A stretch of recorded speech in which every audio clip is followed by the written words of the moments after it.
सबसे पहले honourable chief minister of Kerala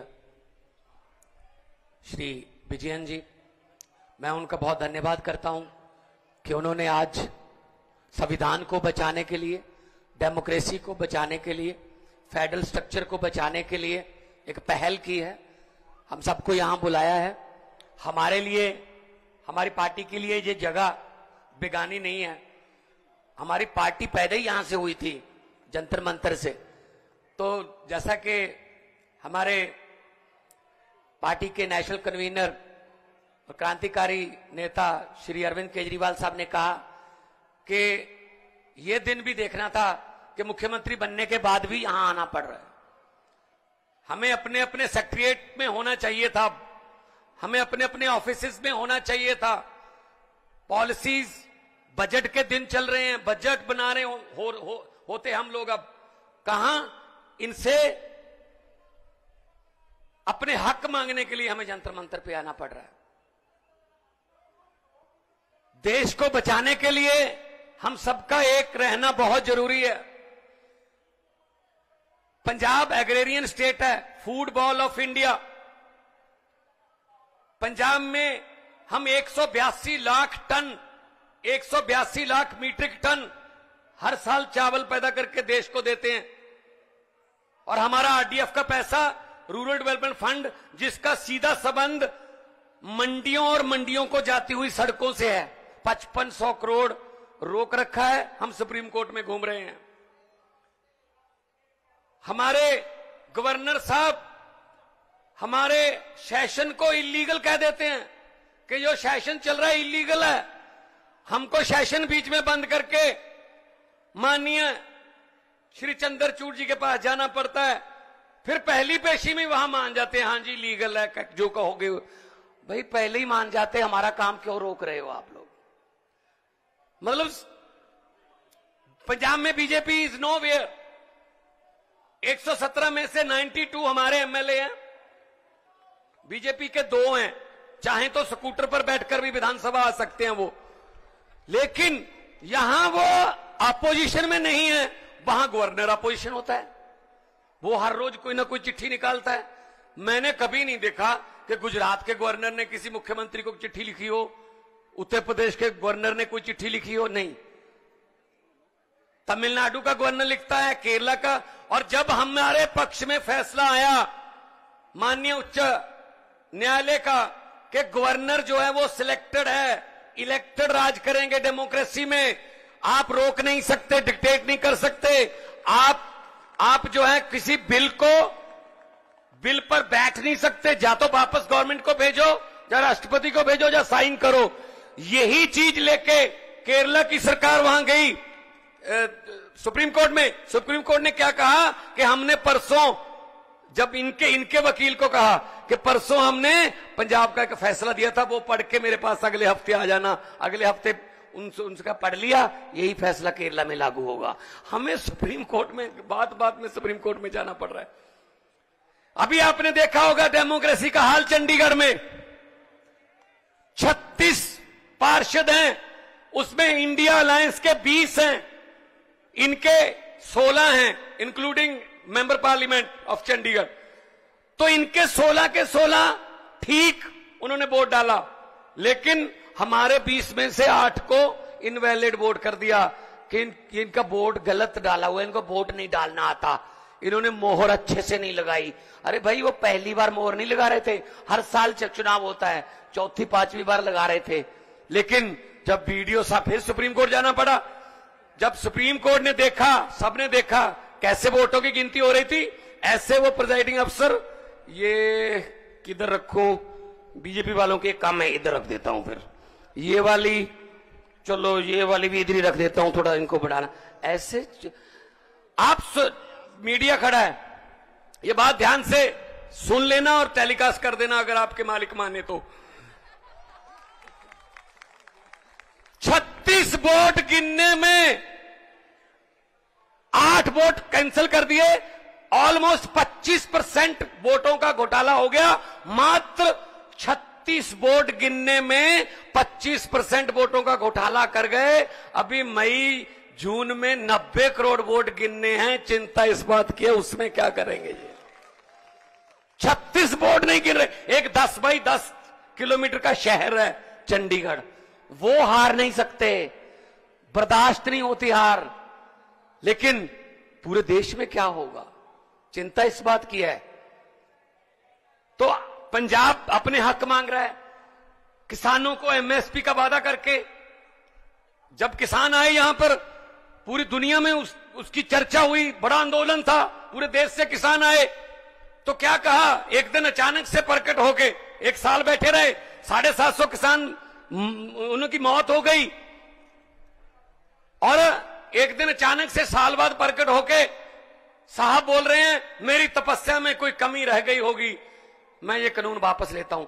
जी 2-2.5 साल हो गए, अब तो तपस्या पूरी हो गई, अब तो वो बातें मान लो जो कहने आए थे, वो फिर दोबारा आने के बारे में सोच रहे हैं किसान।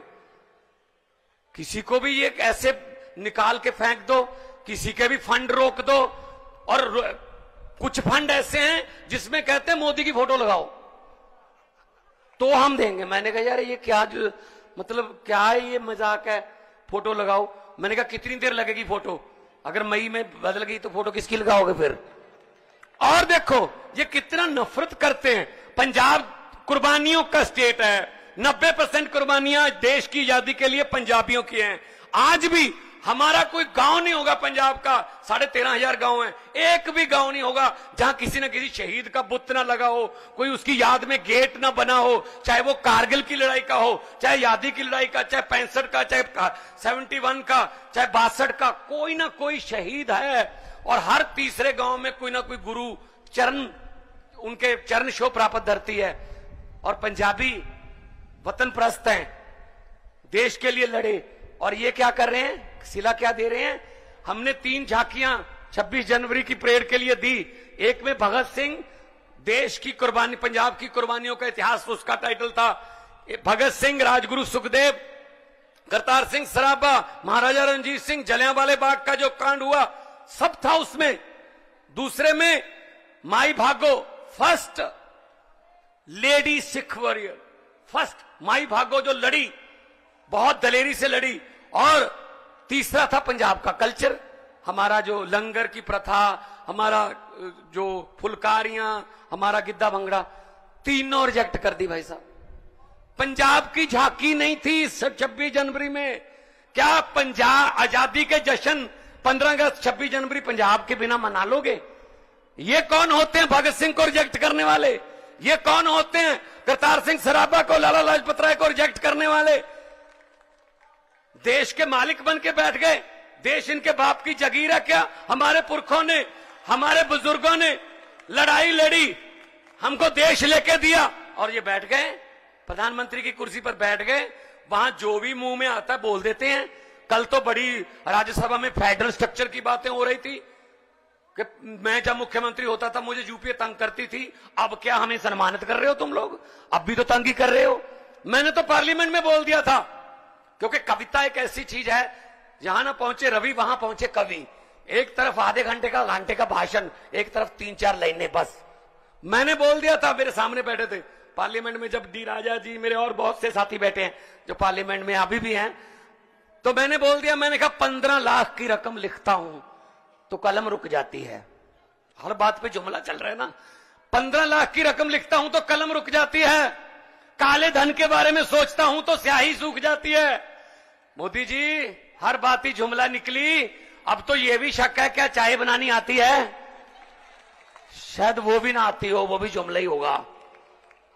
हर बात पे जुमला, कुछ तो सच बोल दो इस देश के लिए, कुछ तो सच बोल दो देश के लिए। तेल बेच दिया, रेल बेच दिया, भेल बेच दिया, एयरपोर्ट बेच दिए।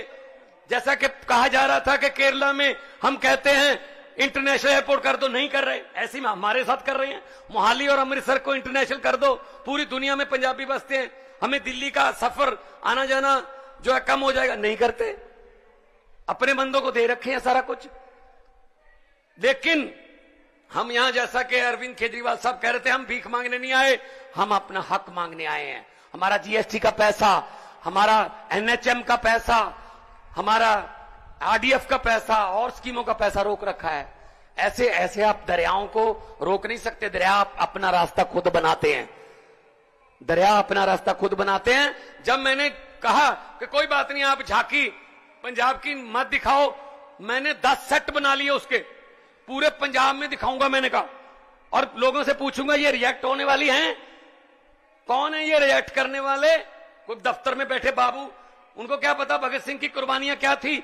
भगत सिंह ने लिखा था कि इश्क करना सबका पैदाइशी हक है, इश्क करना सबका पैदाइशी हक है, क्यों ना इस बार वतन की सरजमी को महबूब बना लिया जाए।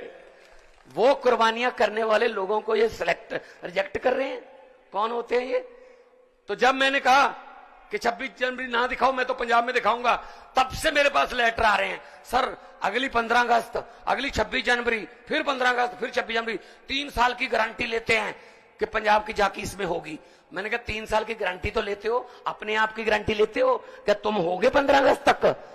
क्या पता कौन डिसीजन लेगा, जैसा कि अरविंद जी ने कहा कौन इधर होगा कौन इधर होगा, ये तो जनता डिसाइड करती है, पब्लिक है, सब जानती है। तो मैं ज्यादा समय नहीं लूंगा, बहुत सीनियर लोग बैठे हैं, बहुत बातें होनी है, मैं तो छोटा हूं, लेकिन हां देश का प्यार दिल में है। और यही कहूंगा, ये अभी जो कर रहे हैं देश में नफरत की राजनीति कर रहे हैं, हम तो स्कूलों की, अस्पतालों की, बिजली की, इंफ्रास्ट्रक्चर की राजनीति करते हैं।